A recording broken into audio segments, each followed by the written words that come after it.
शहर सूरज की रोशनी में जागता है, लेकिन एक परेशान करने वाला रहस्य सादे दृष्टि में छिपा है। अजीब प्रतीक दीवारों और फुटपाथों पर अंकित हैं।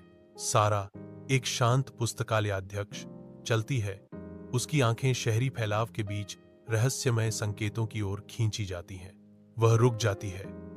उसकी निगाह एक पुराने किताब के पन्ने पर बने एक प्रतीक पर टिकी है। उसके ऊपर एक बढ़ती हुई बेचैनी छा रही है। सारा पुस्तकालय की ओर अपनी यात्रा जारी रखते हुए अजीब प्रतीकों के साथ दृश्य पर आशंका की एक स्पष्ट भावना छा जाती है। शांत पुस्तकालय में सारा की निगाहें प्राचीन पांडुलिपि पर टिकी हुई हैं।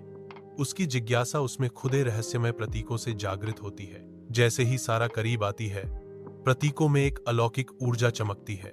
उसकी उंगलियां उनके रूपों का पता लगाती हैं, जो उनकी रहस्यमय मोहक शक्ति में खींची जाती हैं। सारा के मन में एक भयानक पूर्वाभास छा जाता है, क्योंकि वह पांडुलिपि के रहस्यों में गहराई से उतरती है।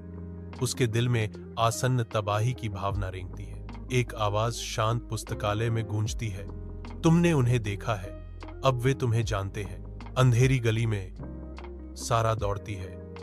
उसकी सांस फटी हुई हाँफती है, क्योंकि वह अपनी सीमाओं को आगे बढ़ाती है। वह अजनबी को देखने के लिए संघर्ष करती है, एक आकृति जो आसन्न छायाओं में समा गई है। अजनबी गायब हो जाता है, रात के साथ एक हो जाता है, सारा को अंधेरे में अकेला छोड़ देता है।